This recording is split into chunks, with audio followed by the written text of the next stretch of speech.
safety alert this morning for moms and dads. Just a heart-stopping video posted online, really serving as a reminder about the dangers of furniture falling on top of young children. Check out this footage from a nursery surveillance camera. It shows that child you see in the middle of your screen there is trapped underneath a dresser. That's his 2-year-old twin brother who's just running around, working to free him, trying to figure out what to do. Now, the child walks around, tries to lift the dresser. Initially, as you can see here, he eventually manages to push it off his 2-year-old brother. And the little boy is crying the entire time, but appeared to be okay. And the video was posted on Facebook by the boy's father as really a warning to other parents. In fact, he wrote, "Please make sure your dressers are bolted and secured to the wall." He says that he and his wife were upstairs. They never even heard the dresser fall. And it's funny, you always assume that you will know and that you'll hear, and you just don't. Cindy Dennis with Safe Kids of Northeast Florida is joining us this morning. Good morning to you. Hi. Cindy, I cannot remember, I mean, I've been doing this for 19 years. We've worked together for many years. I've lost count of how many times we've had you on to discuss this exact kind of danger. What specific pieces of furniture, even TVs, do parents really need to be concerned about tipping over? Okay, well, as you said, in addition to TVs, bookcases, any heavy furniture, even fish tanks have fallen over on children. So a lot of times parents are aware about the tall dressers, but it doesn't have to be that tall. Just like in this video, it was a shorter dresser. So what can parents do? Because I know there are a lot of products out there, and I think that sometimes parents get a little ambivalent. Maybe they're not real handy, or second, they don't want to put a hole in the wall. But when you look at something like this, it's certainly worth it. Right, well, there's some very inexpensive products that you can use. Brackets, braces, anchors, and wall straps are not expensive at all. But they do need to be put into a stud in the wall to make sure that they're secure.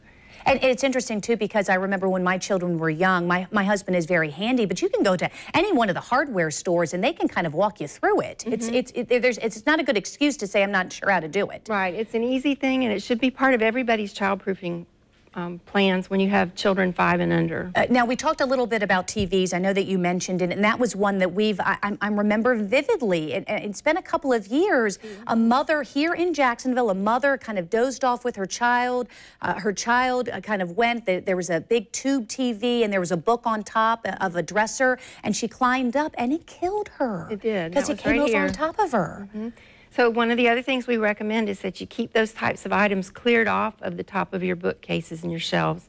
Things like remote controls that kids are attracted to, candy, toys, things like that, so they're not tempted to pull a drawer out, which is what they tend to do, and climb up. Another good thing to do is to buy drawer stops so that a drawer will only open so far so they can't use it as a step.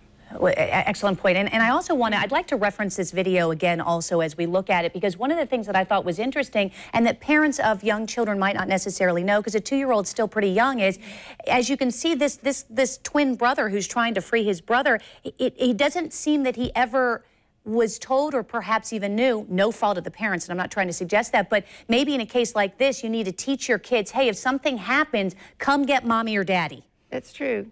Being prepared is really a good idea, and going over some of these safety things with kids. Even when they're little, they can understand. I mean, that's amazing what that child did at that age. Truly, truly. But it would have been nice if mom and dad had known, particularly if the boy this had come down on his head and he was maybe unconscious, as an example. One reason you can't hear it is if the furniture's hitting the child's body, it dulls the sound. There's 2 things that I thought was interesting. 7 out of 10 children, I got this off of Safe Kids of Northeast Florida, actually nationwide. 7 out of 10 children with the TV tip-overs, they're 5 years old and under.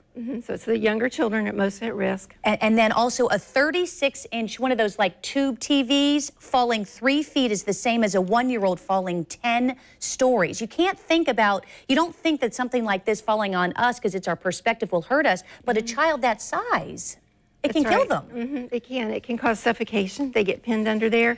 It can cause terrible internal injuries, or at a minimum, bad cuts and bruises. 25,000 children a year have to go to the emergency room for injuries like this, with TVs tipping over and with furniture. Cindy Dennis from Safe Kids in Northeast Florida, thank you for being here. Do appreciate it. And of course, if you missed any of this information, we will post it online with this interview on our website. You can also find the link to the entire YouTube video that we just showed you on our website, news4jax.com. Just look under the home page. Again, it is an important reminder to parents. The morning show continues after the break.